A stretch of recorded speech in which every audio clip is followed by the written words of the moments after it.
Joining me today is Dr. Paul Taylor. Paul is a keynote speaker, podcast host, and thought leader with a postgraduate qualifications in psychology, exercise science, nutrition, and neuroscience. Paul brings a unique evidence-based perspective to human performance with real-world grit grounded in his background as a former British Royal Navy aircrew officer, trained in anti-submarine warfare, helicopter search and rescue, and combat survival. Driven by his belief that we can grow from stress and live longer, healthier lives with the right habits, Paul helps individuals and teams unlock the power of psychophysiological hardiness to perform at their best, physically, mentally, and emotionally. He is also the author of the multiple award-winning book, Death by Comfort. And today we're chatting about his new book, The Hardiness Effect. So welcome, Paul. Thank you, Julie. Thank you for having me on the show. My pleasure. I'm so excited to get into your book. And it's like I could chat to you for days on this, but I have to narrow it down to some questions. So I'd love to jump into your background because it's really unique. So what were the defining moments that shaped how you think about stress and human potential? Yeah, look, I think probably the defining thing, I think all of my military training was, but particularly combat survival and resistance to interrogation training, which when I did, it was pretty hardcore stuff. It was 10 days, no food in 10 days, thrashing every single day, no sleeping bags in the middle of winter in the UK. 5 days of that being hunted by a hunter force. And then at the end, when we thought it was all over, going through what they call the shock of capture and then getting bundled in a truck, driven around for hours, hooded the whole time, and then put in a room with a hood on in stress positions for more than 12 hours with white noise playing at the volume you'd hear music in a nightclub, and then being dragged out every now and then and interrogated. And they take you right to the edge of yourself. But after that, my view of what was stressful completely changed. Yeah. And I noticed maybe a week later that something happened to me that normally I would have found a little bit stressful, and it was just like water off a duck's back. Yeah. And then and I had the benefit of, before I joined the military, I'd done a master's in exercise science. So I really understood exercise and why it's good for you. It's only good for you because it's a stressor. And we go through stress, and then when we recover, our body adapts and we become bigger, faster, stronger because of the stress. And that's when I went, maybe psychological and emotional stress is the same thing. And I asked all the guys I knew who had been on that course, they all said the same thing. Yeah. That stuff that used to be stressful was no longer stressful. That's when I first realized that physical stress and mental and emotional stress followed the same pattern. Best encapsulated by Friedrich Nietzsche, the German philosopher, who said, what does not kill us, and all of your listeners can complete the sentence, right? Makes us stronger. Yeah. And this is the science. So I started digging into this, and bit by bit over the years, and then uncovered the science of hormesis, which is a whole branch of science that shows that small or exposure to moderate intermittent stressors is what drives resilience at a cellular level. All right. And I think the easiest thing for people to understand is exercise. If you don't exercise, your muscles atrophy, they waste away. But when you exercise, they become bigger, faster, stronger. But if you do the same workout all the time, you're going to improve for a while, and then you're going to plateau. We have to employ progressive overload, right? But you wouldn't go into the gym having never been in there before and try and deadlift 200 kilos. You wouldn't have been sitting on the couch for 30 years and go, I think I want to start running and enter into an ultra marathon. You do the couch to 5K, right? So this is about moderate intermittent stressors, exposure to that, followed by appropriate recovery. That's what builds resilience and hardiness, whether it's physical, psychological, or emotional. Yeah, I love that. And so what is the difference between hardiness and resilience? So there's a very strong overlap between the two of them in the research. Sometimes they're used interchangeably, but when you actually look at the research, hardiness is much better defined. So resilience, there's lots of debate still in scientific circles. Is it a state? Is it a trait? Is it a process? Is it an outcome? Is it something you're born with? Is it something you have? Is it something you do? Is it something you learn? Most people think it's more of an outcome, but it doesn't tell you how to get there. It's about bouncing back from stress. I think most people realize that. It doesn't tell you how to get there, but hardiness does. So hardiness is a collection of psychological orientations that helps you to grow from stress.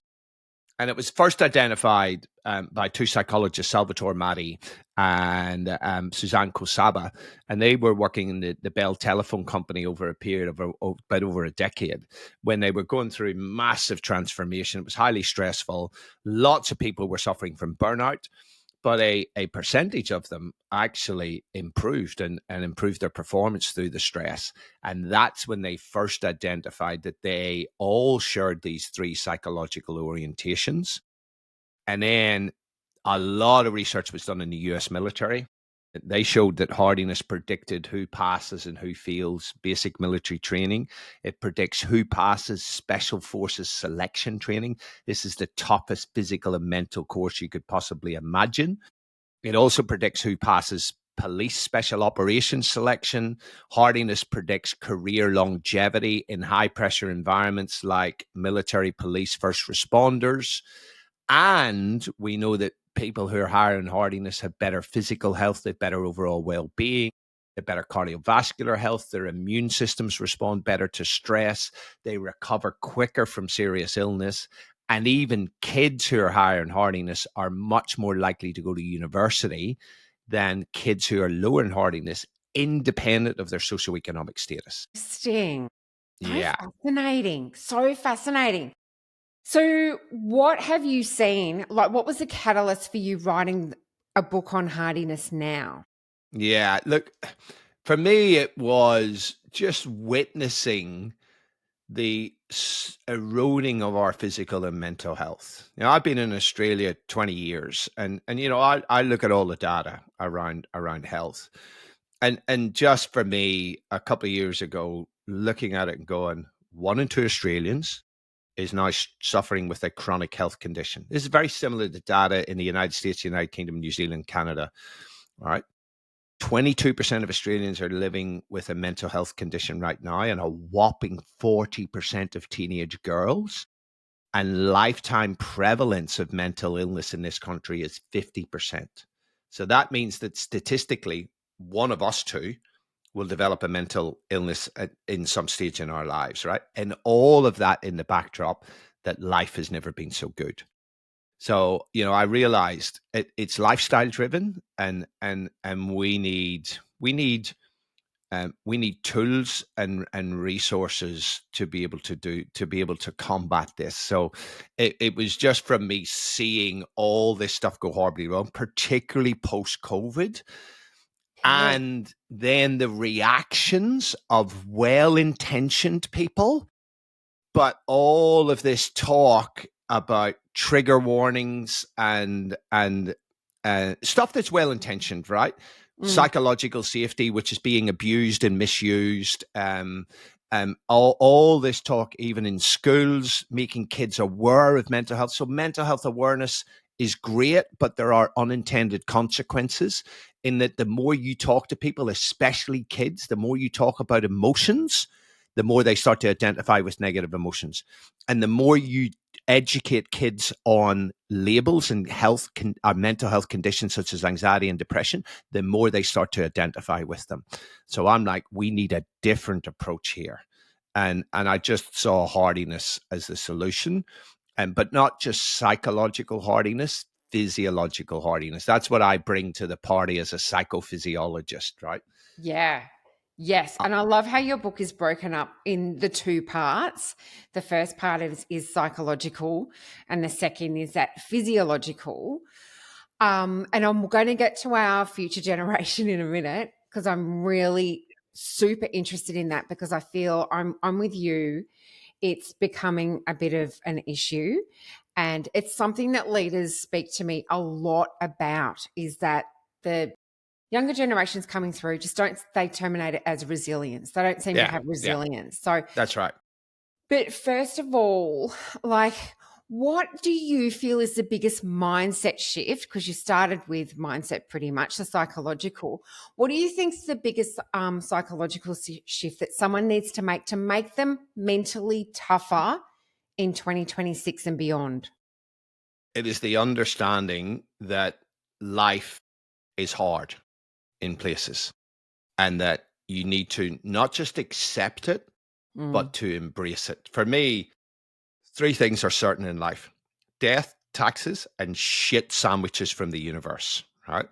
And if I was to if it was one thing, it would be a quote from Epictetus: "We must all undergo a hard winter training and not enter into lightly that for which we have not prepared." Right. mm, And he was talking about life. So the mm, Stoics knew that life was hard, and they said you have to train for it. You got to do a hard winter training because the hard stuff is coming. And this is what I tell my kids. I say, life is amazing. There's so much cool shit that you will experience, but it's also going to be hard. yeah. People will cheat on you. People will lie to you. Bad shit will happen to you. That's not your fault. That's just the universe. And you need to prepare yourself for that stuff with a hard winter training. I think that for me is that. And the next step. So the first step is understanding that life's going to be hard. For me, the next level is to embrace the shit sandwich, to embrace life, warts and all, and to actually view the hard stuff as challenges to test and develop yourself. Mm, To I like to talk about life as a contest, right? And all the shit that happens to you, you're in the Olympic Games of life. What are you going to do? Are you just going to rock up to the Olympics and go, I don't want to play today? I mm, think I'll have a day off because I'm feeling a bit off today. At the Olympic Games? Really? So, it's about embracing the shit as well as, because you can't choose. You can't just say to the universe, I just want the good shit. Can you keep all the bad stuff away from me, please? yeah. I mean, that would be great, but of course you can't choose that. And like you say, it's the embracing part of it. And can be hard to embrace, you Hmm. know, as I think back to my cancer challenge, I'm like, I did not want this. I did not order this. It wasn't on my vision board, but it's here. And I really have to just work through it. And I know I'm going to come out of the end of this a better person. But Yeah, it is tough when you're going through it. it is tough. And like this year, I went through open heart surgery because I found out last year that I was born with a congenital heart defect, right? Wow. That would have killed me. But I had open heart surgery, and as I walked out of that appointment with the cardiologist, who I played soccer with him, Right. and I did just said to him one day, "Hey mate, I'm in my 50s. I want to get a full checkup." And he actually found that congenital heart defect. So I walked in there thinking he was going to tell me, "You're fit as a fiddle, you're all good," because I knew it was fit. And I walked out knowing I needed open heart surgery. And as I walked out, the words of Seneca, the Stoic philosopher, Mm, hit me like a slap across the face. I pity the man who has not faced adversity, because mm, he has not faced an opponent, and no one, not even him, knows what he is capable of. So I drove home. I pulled into my driveway, went into my house. I didn't even tell my wife yet. She didn't know. I walked straight into my bathroom and I wrote on my bathroom mirror, "Worthy opponent." And I wrote a training program. And I actually embraced my open heart surgery. I actually said to myself, this is what I've trained for. This is what all my military training was about, my combat survival stuff, my CrossFit sessions, my ice bath. They've all been to train me to face this worthy opponent. And I'm excited. I get to choose the arena as well. And I have 6 months to optimize myself to face my worthy opponent. And every day I get up and I looked at that mirror and I went, right, today I'm training to face my worthy opponent. Yeah. So it's that step from accepting to embracing that's the real key. Yeah. Wow, that gave me goosebumps. That's like Cool. really powerful. That worthy opponent. I just love this guy. We all have a worthy opponent, right? For some people, the worthy opponent is their relationship with alcohol or food or drugs, or it could be relationships. It could be the voice, the gremlins in your head. Mm, You know, it could be the shit that's around the corner from the universe. We all have worthy opponents, but we get to choose how we react. yeah. Whether we run away and hide and play the victim, or whether we go, this is a test from the universe. This is my worthy opponent. Mm. Yes, absolutely. Absolutely. So now coming to the question about our future generations, as parents, as leaders, as role models, how do we build hardiness in them when they're growing up in a world of comfort, convenience, and instant gratification? Yeah. You know what I tell my kids when they're growing up? Because I grew up in Belfast in the 1970s as a Catholic living in a Protestant neighborhood, right? And I tell my kids, you're being brought up in a bubble within a bubble within a bubble, right? Yeah. Yeah. Because I live in Australia, it's just a bubble country. I live in Mount Eliza, that's a friggin' bubble place, and my kids go to awesome schools. They're in a bubble within a bubble within a bubble. So how do you? I tell you how you do it. Your kids can do and have to do hard things. Mm, They have to do hard stuff. The worst thing you can possibly do as a parent is to try to bulldoze a clear path in front of your kids, to try to keep them away from stress and adversity. We need to encourage them to go in there with the right attitude. We need to let them fail, and we need to pick them up and dust them off and help them to learn the lessons and to go again. yeah. And when they do things that get them out of the comfort zone, then we need to lavish praise on them. What we shouldn't tell our kids is that they are extraordinary, that they're special, that they're amazing, because that boosterism, at some stage they're going to interact with the real world and they're going to realize there's a frigging bell curve for a reason. Not everybody can be an astronaut or a brain surgeon, right?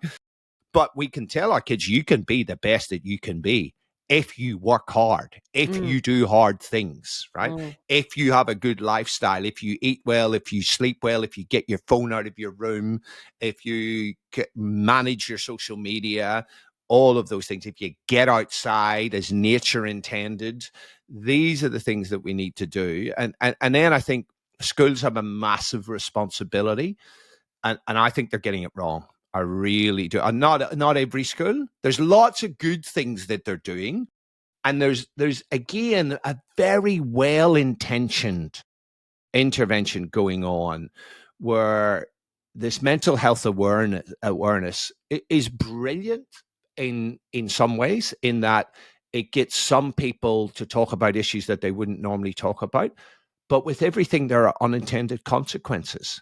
And what we're now seeing in the research is that the more you talk to children about their feelings and their emotions and ask them about how they're feeling and talk about it, the more they start to identify with negative emotions.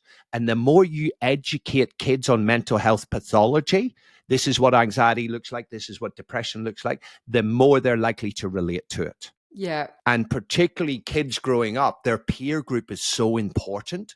And Yes. then when you have a group of kids where a couple of them have got a label of anxiety or depression, the other ones actually want to have that to fit in.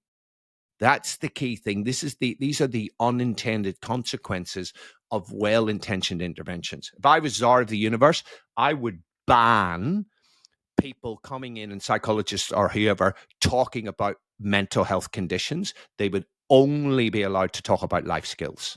Yeah. Yeah, I really here's like that. here's how you deal with these situations, right? Mm, Here's how you focus on what you can control. Here's how you control your physiology whenever you're stressed, right? mm, Here's how you reappraise. It's not just stress, it's excitement. It's telling your body that anxiety that you're feeling is actually because you care, and it's preparing your body to perform, and it can actually improve your performance. Sometimes you just need to breathe and take it down a notch where it's actually really good for you. yeah. So Uh, agree.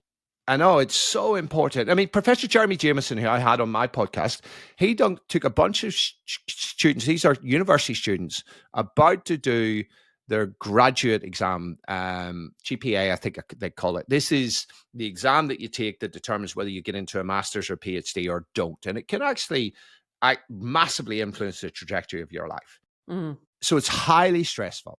mm. And he took a whole bunch of them, split them in half. Half of them, he brought them in and he said, you know, that anxiety that you feel before the exam, it's normal and it's a good thing because it's preparing your body for action and it can actually improve your performance. Right? There was the paragraph that pretty much said that. And then they all did a mock exam. The people who'd spoken to did much better. And in the real exam, they did better.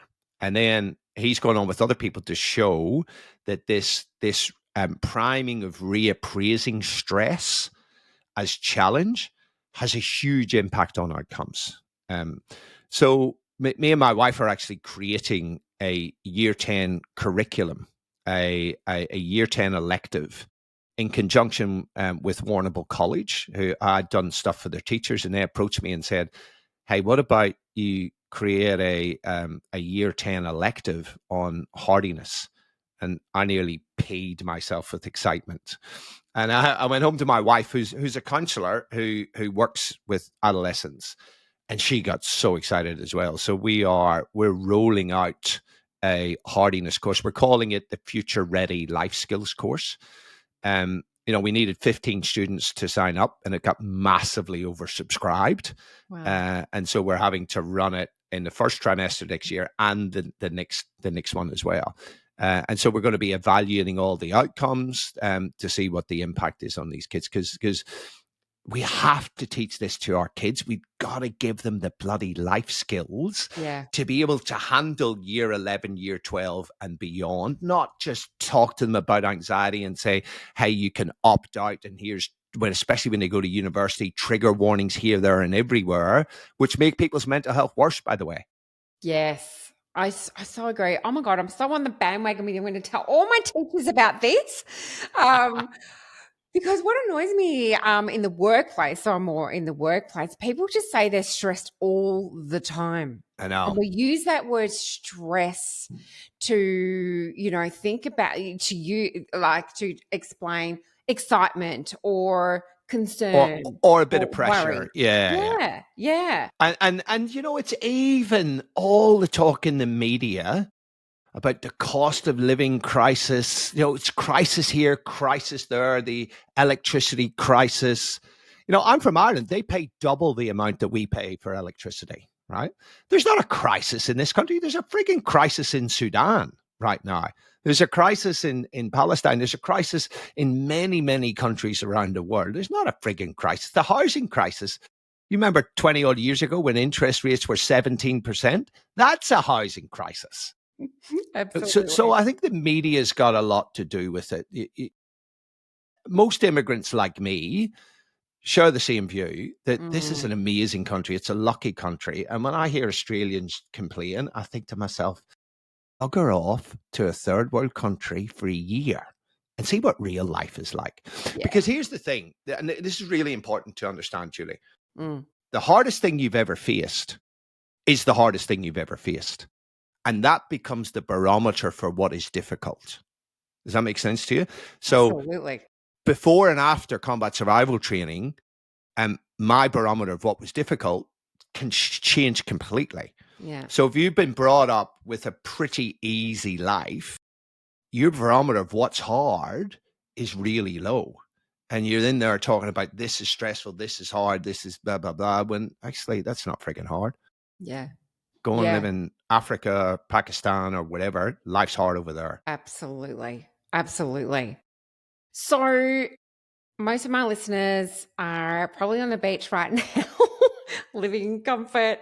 They might be walking or resting and maybe finally breathing again. So what are 3 things that you suggest that they can do today to start building hardiness? So first is the physiology, and I'm going to cheat a little bit. I'm going to bring a number of things into the physiology banner, right? So this is about controlling your nervous system, essentially. So that's around exercising well, eating good food, good sleep hygiene, walking on the beach, spending time with friends, having hobbies, breath work, cold exposure, heat, all that stuff. That's recovery, right? Sitting with your feet up with a bottle of wine watching Netflix is not recovery. It's relaxation. And there's a place for that, but don't kid yourself that it's recovery, right? So the first thing would be get serious about your recovery, right? The second thing then would be, for me, is about embracing the challenge, embracing life, challenge and all, right? Being fully engaged in life. So that's combining both challenge orientation and commitment orientation. Be fully engaged in life, find a meaning and purpose in life, right? And if you struggle with this, this is just about being a good human being, a useful member of society, right? Thinking about what you'd like to be written on your tombstone statement, how you contributed to your little corner of the universe. Get clear on that. Get clear on your values. And then the third thing would be that in times of challenge, focus on what you can control. Yeah. And three things that are really important: your attitude. You always get to control your attitude. Nobody can ever control that for you. No one can take. Viktor Frankl called it the last of human freedoms. Your second is your attention. And so many people, they are not strict about their attention. And their attention is being stolen by mobile phones, by emails, by this, by that, by the other thing, right? Whatever you pay attention to, your brain commits sales to, right? And then the third is controlling your actions, right? Focusing on the stuff that you can control and don't invest your energy in the stuff you can't control. A lot of people invest their energy in trying to change the past in their own head, trying to control or predict the future, trying to have the universe bend around them, right? It's not your universe, it's the universe. Yes. Awesome tips. Amazing. I think that's a great place to finish because I'll just continue and take up all of your time. But I'll be sharing all of the links as to where you can get in contact with Paul, his books, and his podcast. And I'm so grateful for your time today, Paul. Just everything you've said there is going to really set people up for embracing the year, all that it is, and building their hardiness, which is what we need. So thank you so much for being part of Leading You. Absolute pleasure. Thanks for having me on.